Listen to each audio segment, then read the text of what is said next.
le monde, comment vous allez? Aujourd'hui on va faire du coup mon vlog d'anniversaire. Il est actuellement 21h, donc c'est le pire moment pour tourner une vidéo parce que la lumière est pas ouf. Je vais faire de mon mieux et si vraiment c'est moche, j'ai ramené de chez ma mère les lumières que j'avais achetées l'année dernière pour faire des meilleures vidéos avec une meilleure lumière et que j'ai jamais utilisé parce qu'à chaque fois j'ai la flemme de les installer. Donc si vraiment c'est pourri, je les mettrai. Ma maison est actuellement dans un bazar inimaginable. Je sais que je vous dis ça à chaque fois et que j'ai l'air d'être une personne désorganisée, mais je vous jure tous les jours c'est rangé, c'est juste le soir en fait c'est le bordel et il faut que je range tout. Je voulais juste vous montrer ce que j'ai eu pour mon anniversaire aujourd'hui. J'ai eu cette plante parce que j'aime beaucoup les plantes, c'est une passion un peu nouvelle parce que l'année dernière je faisais tuer toutes mes plantes, enfin c'était horrible. Je les faisais pas tuer exprès mais je les tuais sans faire exprès. J'ai eu cette petite plante aussi qui est encore dans de l'eau et qu'il faudra que je plante plus tard. Si certains savent comment faire, n'hésitez pas à me dire parce que j'en ai aucune idée. Je sais pas du tout comment on fait. Ah! Les dernières plantes que j'avais achetées il y a quelques mois, il y en a deux survivantes, c'est des cactus. Les autres sont pratiquement toutes mortes. Je sais pas comment je fais, c'est comme la cuisine, les plantes j'arrive pas. J'ai eu aussi des petits bonbons vegan qui viennent de ça. Confiserie Veggies ça s'appelle. Si d'autres personnes sont intéressées, je vous donne le nom. C'est très bon. Ça ressemble à ça. C'est très bon.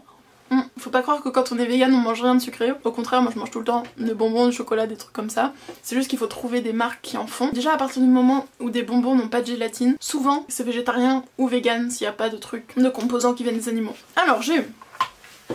Ma grand-mère m'a offert ça. C'est une BD sur Anaïs Nin, qui est apparemment une écrivaine féministe. J'en avais entendu parler dans La Bonne Épouse. J'ai jamais rien lu d'elle, je connais pas cette personne, donc du coup je suis trop contente. Les dessins sont trop jolis, regardez. Très jolis, j'ai hâte de lire. Comme vous savez, j'adore lire et je lis de tout, donc y compris des BD. J'ai eu des petites spatules comme ça, à salade. Vous voyez, il y a des espèces de sourires, je sais pas si on voit. Je vous jure, c'est mignon. Comme ça, trop mignon. C'est ma maman qui m'a offert ça. Ma famille m'a aussi offert du coup du chocolat vegan. Ça s'appelle chocolat vegan nougatine noisette. Ça vient des artisans du monde.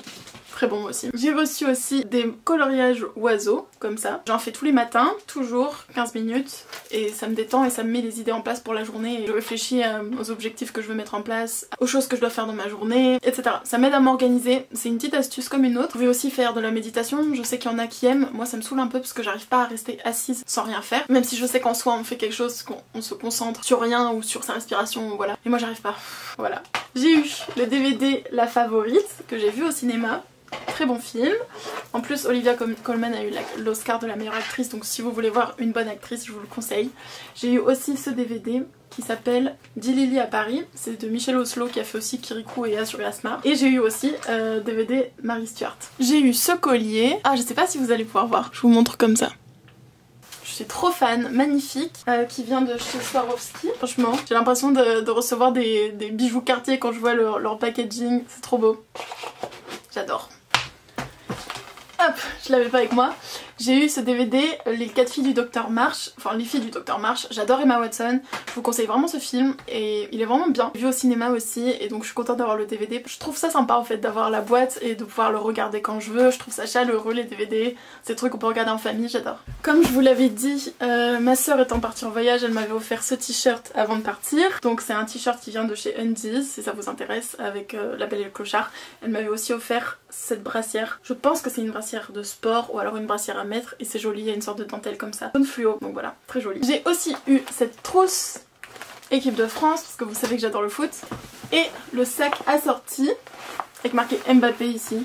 Dites-moi s'il y a d'autres fans de foot ici. Vous savez quoi? Un truc que je comprends pas et qui me saoule, c'est que quand j'étais petite, tout le monde aimait le foot et pas moi. Et je me sentais hyper exclue parce que je comprenais pas cette passion du foot. Maintenant que je suis adulte et que j'aime le foot, j'ai l'impression que plus personne aime ça. Même les mecs, hein, j'ai l'impression que personne n'aime ça. À chaque fois, je me dis, je rencontre quelqu'un, j'entends bien avec cette personne, on est amis, on va peut-être pouvoir partager une même passion. Et en fait, cette personne n'aime pas le foot. C'est pas grave, je suis quand même amie avec, mais je trouve pas de gens qui aiment le foot. Donc si vous aimez le foot, n'hésitez pas à me le dire en commentaire. Donc voilà, ça c'était les cadeaux que j'ai eu. Et sinon, j'ai eu la surprise. Alors ça, c'était une surprise que m'a faite ma mère. Elle voulait pas me dire où elle m'emmenait, mais elle m'a emmenée voir cette pièce qui s'appelle J'ai envie de toi, au Théâtre Fontaine. C'est une sorte de comédie fondée sur un quiproquo en fait. C'est un mec qui envoie un texto à son ex au lieu de l'envoyer à son nouveau date. Et du coup ça crée toute une série de quiproquos avec plein de personnages un peu comme dans Le Prénom. Je sais pas si vous connaissez. Mais c'était très divertissant. Ça faisait très longtemps que j'étais pas allée au théâtre. Le théâtre en période de coronavirus ça donne... tout le monde a des masques avec un fauteuil de distance entre chaque personne. Les gens même avant la représentation nous remerciaient énormément d'être là parce que je sais qu'il y a plein de gens qui ont peur d'aller au théâtre ou je sais pas. Et ce qui est compréhensible sensible aussi parce que c'est quand même un truc qu'on vit pas souvent, une pandémie, donc voilà. Donc je comprends que tout le monde ait peur, moi-même je fais plus attention que d'habitude forcément. Et ils étaient là à nous remercier d'avoir payé des places parce que forcément les intermittents du spectacle, les artistes en souffrent beaucoup. Donc j'étais trop contente de retourner au théâtre. Allez voir cette pièce si vous êtes à Paris, c'est cool. Ah oui, je voulais vous dire, bon, je me tiens au fait de répondre aux commentaires tous les jours, donc j'espère que ça vous plaît. J'essaye de répondre à tout le monde et de faire des réponses détaillées. Et je lis beaucoup de commentaires qui me disent que vos parents ne veulent pas que vous deveniez acteur ou actrice. C'est vrai que c'est triste, mes parents aussi c'était comme ça. N'oubliez pas que les parents sont toujours un peu stressés parce que forcément ils ont peur pour vous, ils ont peur que votre métier ne vous rapporte pas d'argent, que vous vous retrouviez à la rue, forcément ils ont peur pour vous. C'est un peu le côté rationnel les parents. Gardez votre rêve dans votre coin de tête et dites-vous, mes parents sont peut-être pas d'accord, mais c'est ma vie donc je ferai ce que je veux, mais c'est quand même mes parents, donc dites-leur des choses qui les rassurent. Brodez un peu, vous voyez, si vous avez envie de prendre des cours de théâtre, ça peut leur montrer que vous êtes sérieux ou sérieuse et que du coup vous êtes vraiment motivé pour votre rêve. Ça rassure toujours parce que c'est des sortes d'études entre guillemets, ça les rassure quoi. Prenez des cours de théâtre, montrez-leur que vous avez un plan détaillé, un plan d'action qui leur explique comment vous comptez réussir, ce que vous comptez faire, etc. Ça va les rassurer et ça leur donnera sûrement plus envie en fait de croire en votre rêve. Voilà. Et après, n'oubliez pas qu'à partir du moment où vous avez 18 ans, déjà non seulement vous êtes adulte, ça vous donne plus de confiance en vous sûrement, mais en plus légalement vous pouvez prendre vos propres décisions. Donc peut-être que maintenant c'est difficile parce que vous êtes encore chez vos parents tout ça, mais n'oubliez pas qu'à un moment vous n'y serez plus et ce sera à vous de décider ce que vous faites de votre vie. Moi je trouve que ce qui est bien pour ce problème là c'est un juste milieu, c'est-à-dire ne pas entrer en conflit direct avec vos parents, dites-leur des choses qui les rassurent. Si ça les rassure que vous fassiez des études, vous pouvez essayer de trouver un terrain d'entente, trouver des études qui vous plaisent et qui leur plaisent aussi, ce que j'avais fait, mais n'oubliez pas qu'en fin de compte vous allez travailler pour vous, pour votre rêve. Donc continuez de travailler dur, ça va les rassurer, vous inquiétez pas. Bon, bah je crois que c'est tout pour ce vlog d'aujourd'hui. Je vais poster sur Instagram et faire le montage de cette vidéo. Je m'excuse si c'était une vidéo un peu simple. Comme c'était mon anniversaire, j'ai pas trop eu le temps aujourd'hui d'en filmer une plus complète. J'espère que ça vous fera quand même plaisir. Voilà, je vous fais plein de bisous, posez-moi toutes vos questions en commentaire, abonnez-vous si ça vous plaît, et à bientôt. Ciao!